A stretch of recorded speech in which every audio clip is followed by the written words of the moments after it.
Yeah, baby. Oh, 1 month ago.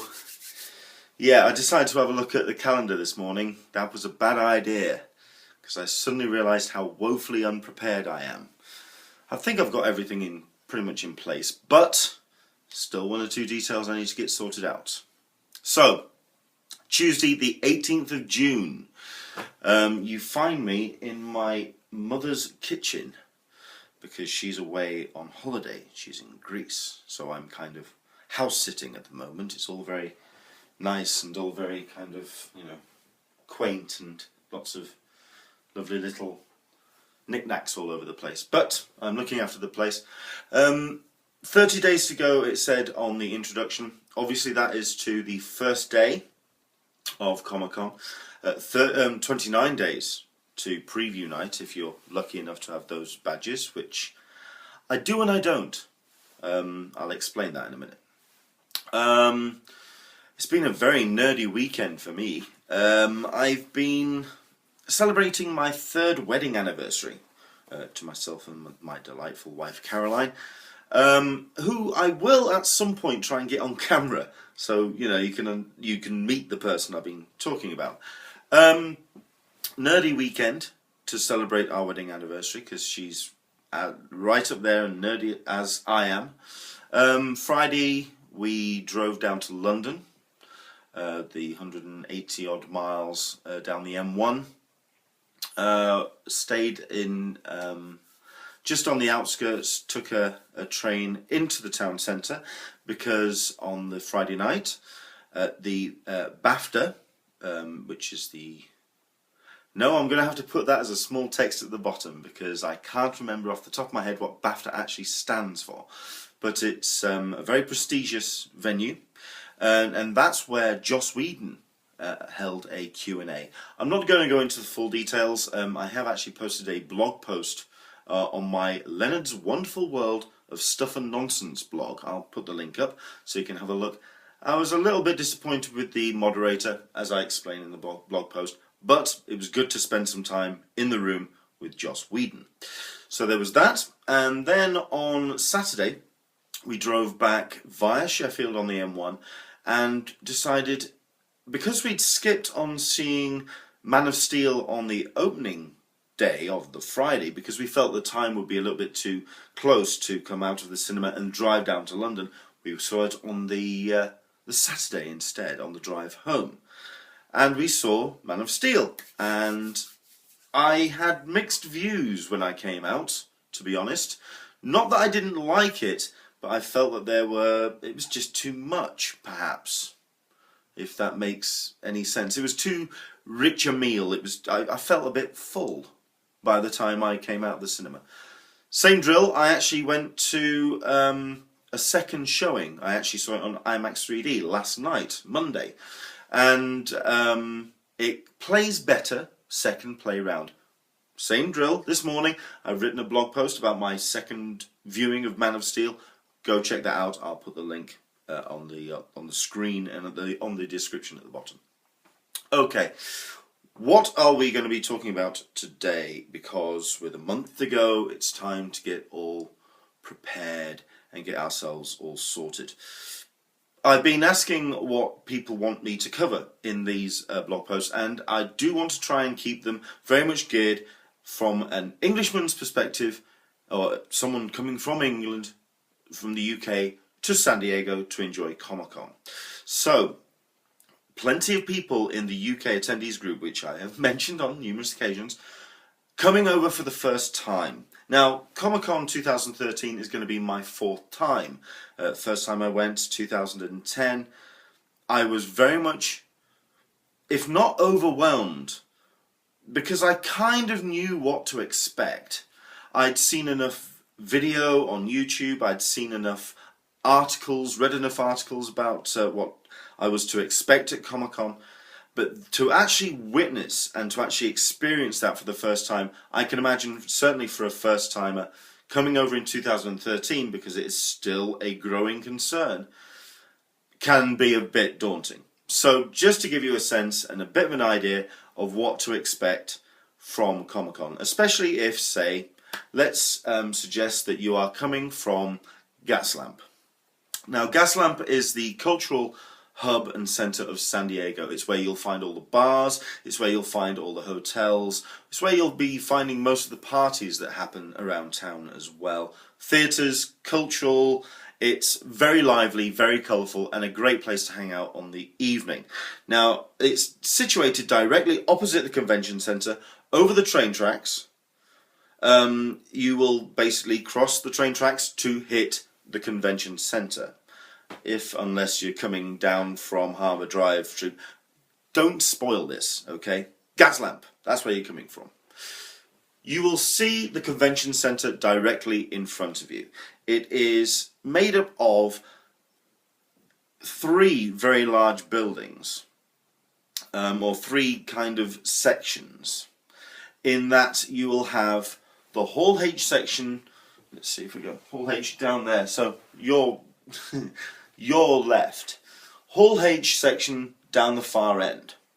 Beyond that, you will see the tents which lead up to the front door of Hall H. So that is on the left hand side. In the centre, your entrance into the exhibition floor, and to the right, you'll see a large staircase leading up to kind of like the upper pavilions. You've got sales, and you've also got the smaller halls and the smaller panel rooms on your right hand side. Now, the exhibition floor actually runs the length of that building up to Hall H. So I have gone in every year. You can either queue up to get into the convention centre and into the exhibition floor, either through the sales pavilion where you collect your tickets or your badges. Good grief, I actually made that schoolboy error. Collect your badges, get into the queue there, and you do a little bit of a snake area and come down the escalator to the entrance on the exhibition floor. If you're coming from Gaslamp, that entrance would be pretty much directly ahead of you. However, every year, I get my badge. I then go round the back of the panel rooms above the exhibition floor and Hall H, which snake all the way back around the canopy on the back corridor around if you're facing it ahead of you and to the left, comes all the way around, and it stops at the top of the escalators above Hall H. That comes down and into the exhibition floor from the back, which you would approach Artist Alley at. The reason why I enjoy that is because when you step through Artist Alley and then look down the exhibition floor, it gives you an absolute sense of how big the room is. It's mammoth. Do get it into your head, if you are heading out for the first time, that you are going to be seeing one of the biggest rooms and busiest rooms you've ever seen in your life. It's immense. From the Hall H entrance side, you will be seeing Artist Alley. It will move through what has turned into very much video games, and also the gaming section of the floor. Then it moves into television and all the television stands, WB, Fox. All those stands are there. Then you get your comics, such as your big 3, DC, IDW, and Marvel, and Dark Horse as well, IDW. And then you get all your dealers and all your comic retailers, certainly in the back third. T-shirts down there as well, toys, collectibles. Actually, around the in between TV and the big 3, you'll actually find also Hasbro as well. So they are around the exhibition floor, but certainly like the third-party dealers and the exhibitors to sell you comic books and toys and whatever, they will be down on the back third, probably where you will be coming in if you are queuing up via Sales Pavilion. So, that's inside the exhibition floor. You will find, once you've queued in and got yourself into the exhibition floor, you will then be able to have free range of the building. Now, this is queuing, by the way, as though you are going to be queuing up from the moment, or to be the first at the door. Now, I'm going to have to just take a breath because I want to try and get my details right on this one. Because 1 or 2 threads on the boards have been covering when you should be queuing, and also this covers camping as well. The thing about queuing is, if you are going to queue, you're queuing for a reason. If you're going to be making that dedication to get the exclusive, to get the artist signing, or the viewing that you want to see, or get into that area that you want first, you are going to have to make the effort of queuing for relatively early. For example, on preview night, there's a lot of dedicated fans that want to try and get in the exhibition floor as soon as humanly possible. Now, last year was slightly different because the doors for the exhibition floor open around 5:30. I don't think it's a little bit earlier. 4:30? It got a bit blurry at that point. I was very tired, but certainly late afternoon. Now, they used to open up the doors for allow you to get your badges around 2 or 3 hours before that, around 2-3 o'clock. At which point last year they opened up the doors for you to get your badges at midday, and it all got a little bit nuts for a little second, because you got your badges and then you got in your queues and then you were sat there for 4 and a bit hours twiddling your thumbs, reading your Kindle, playing around on your iPad, admittedly taking the time to tear open the souvenir book, which I would severely recommend you do, because it will certainly give you an idea of when and what, and a physical idea, a representation via your maps in front of you of what and where things are. Do have a look through the book, especially the souvenir book with the articles as well, because there's a fantastic series of articles submitted for the souvenir guide. Really do get the chance to read them, either when you get 5 minutes back at the hotel, or this will be the opportunity, 4 hours in a queue. However, that's for people who want to be the first through the door, for whatever reason, either as a massive Comic-Con fan, for the exclusive at Hasbro. Once the doors open, you've got half an hour where people are filing in, rushing off to get whatever they need, their exclusives, their bits and pieces. However, once that half an hour is over, for everybody else who just want to enjoy the con, the doors will be open. That will be any of the doors directly in front of, if you head across the crosswalk from Gaslamp, any of those doors which allow you entrance into the exhibition floor, because there's an outer corridor between the front doors and the exhibition floor. You can pretty much then walk into the exhibition floor. That queue will have disappeared. So, if you want to take time to soak in the ambience of San Diego, and I really would, it's a gorgeous city. Also to wander around and get your bearings around the size and where things are, where rooms are.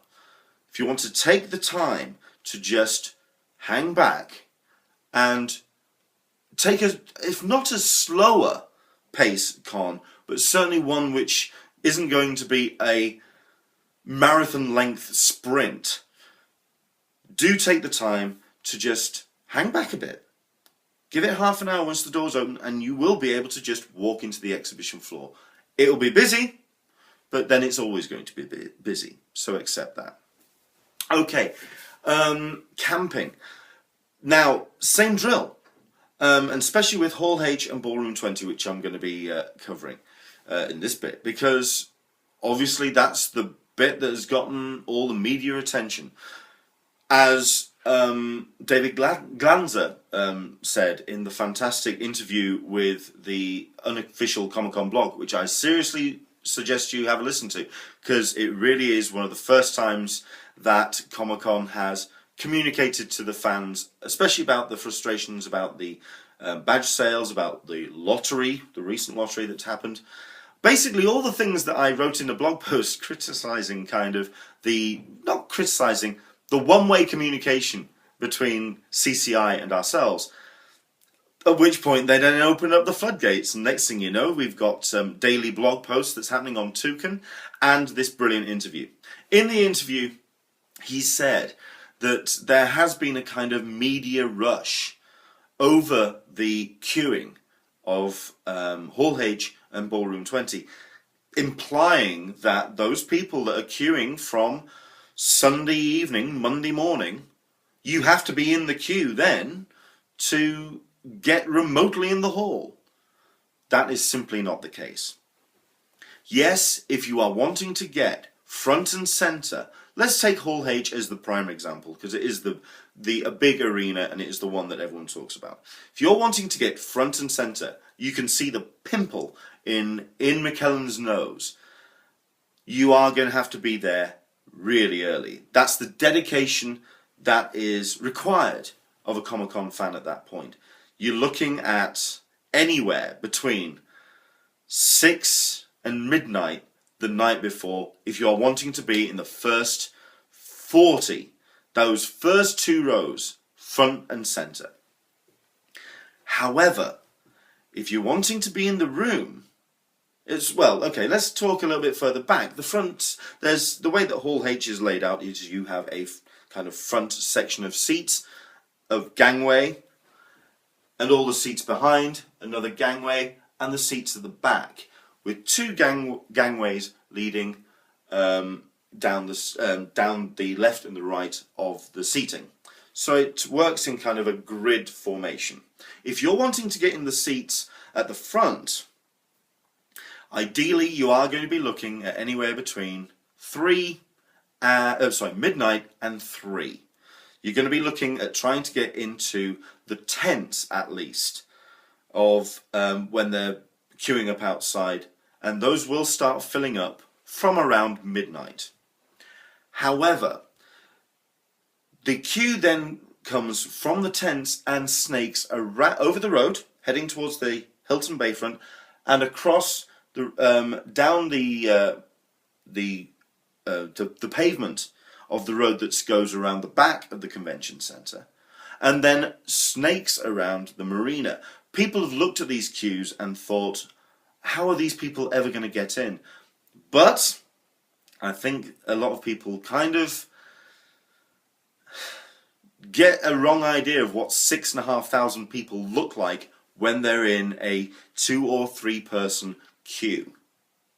So, if you're going to be in the tents, you're going to get in. If you're going to be down on that pavement, it's a 60% chance that you're going to get in. Admittedly, if you're down at the marina and heading all the way around to the boatyard, it's going to start getting a bit hit and miss, with a very big possibility that you're going to be enjoying the San Diego sun for a great portion of the day. If you're wanting to be for the first panel of the day, you are going to be wanting to get into those queues around midnight to 6 in the morning. From midnight to 3, certainly in that front half. From 3 till 6, a guarantee through the door. Camping at Comic-Con, certainly for a Brit, is comfortable. The town itself, or the city itself, is on the bay. During the day, it's the California sun. I would recommend sunscreen. I would recommend possibly hats, light clothes, deodorant I would be carrying, because you are going to be sweating quite a bit.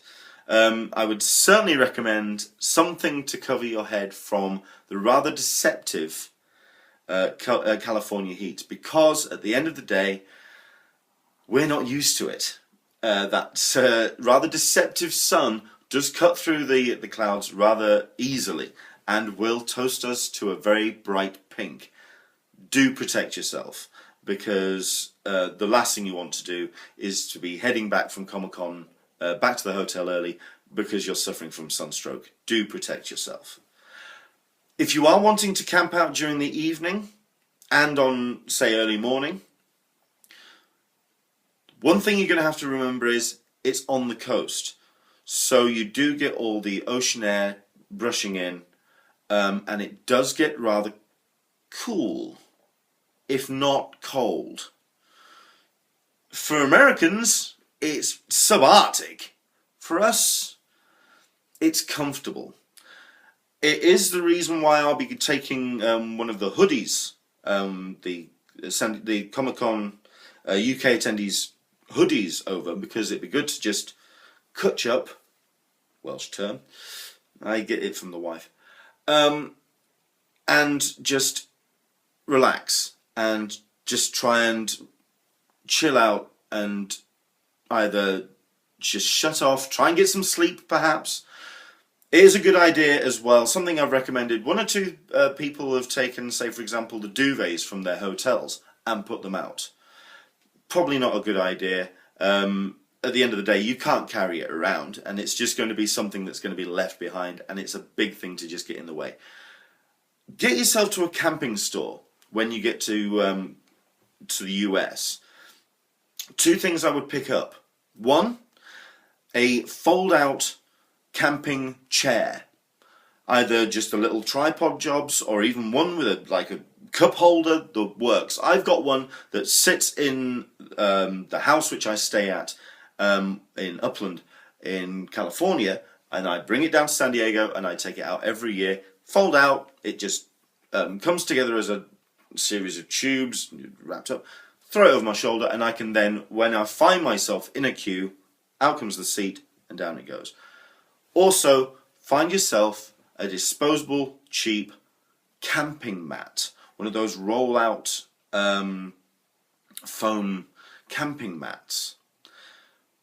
Find it cheap enough that you could possibly just forget about it if you are wanting to do an overnight camp, because it will just take a little bit of the edge out of the ground that you're sleeping on, give you a bit of protection, also just keep the cool away from the ground. Certainly something I would recommend. What else can I say about what it's like when you first arrive? Let's go back to that a little bit. One thing you're going to have to get into your head is the amount of people that hits San Diego throughout the course of Comic-Con. It's immense. You are going to get barged about, you're going to get punched, you're going to get shoved. It's something that Caroline didn't take particularly well on our first day. In fact, on the Thursday, about 4 o'clock, I managed to catch up with her after our days doing our separate things, and she was damn well near in the fetal position, just out of frustration, rage. She very nearly wanted to lamp a couple of people. Do be aware it's going to get crowded. So if you have a big issue with personal space, that might be something you're going to have to work on in the next 29, 30 days. However, the good thing about all those people are they're there for a common goal, and for the vast majority of them, they're all good-natured. If you're in a queue, if you're camping with someone, talk to the people next to you. Have a conversation about where you're from. Trust me, as a Brit with our accent, we go down extremely well. It's fantastic. They love us. Admittedly, you will get an awful lot of questions about Doctor Who. But if you do a bit of reading up, you can pretty much blag most of it. So don't worry about it. But talk to people. Make friends. Take Twitter accounts. Take Facebook addresses. Keep talking to these people. Because these people are there for the same reason you're there. To enjoy Comic-Con. And the best way to enjoy Comic-Con is with new friends. So that's what I would recommend. Right, we're at 25 minutes, and I definitely wanted to try and keep the blog posts a little bit less than half an hour this time, so I'll leave it there. I'm going to post my next one certainly next Sunday. I want to know what you want me to talk about, either as a Brit going out, as a first timer going out, or what you can expect to see in Comic-Con. Over the next 2 weeks, 3 weeks, I want to get a little bit more in depth about the panels that have been announced. Certainly use it more like a traveling news show, covering the bits and pieces that have been posted on the Google Plus page, on the Facebook page, on the various blogs, which I mentioned on the last vlog. Do let me know what you want me to talk about in these vlogs. So we've got 2 or 3 to go, and then we start hitting Comic-Con. I'll be traveling down on the Monday, and then from Monday I'll be doing a daily vlog in Comic-Con, including a walk around, where I'll be on the Monday or Tuesday actually walking around San Diego, point of view, giving you an idea of what you can expect. If you haven't arrived in San Diego by Monday, watch that video, and at least then you'll get an idea of what San Diego will be able to offer. Hopefully some of the off-site stuff will start going up as well, so we'll get an idea of where and what things are happening in San Diego. Right, I'll see you next Sunday. Leave a comment. If you do like the video, please share it on. If you don't like the video, tell me what you don't like about it. I'll see if I can change something. Do let us know. I hope you liked the animation at the beginning, by the way. I'm trying to do some more about that, but it's going to develop. I think I'm going to just do... There's something I knocked together very quickly, and I think I'm going to do something else. I hope you enjoy it. I will see you next Sunday, and if I don't, I'll see you in San Diego in a month's time. Knew I'd forgotten something. Bellycam. Tell you what, we'll take a skip on this week, because Bellycam has not gone well. 3rd year anniversaries. It didn't help. Next week, I'll make a more concerted effort. Back on the bike. I might do a blog post from the bike. We'll find out next Sunday. Bellycam returns next week.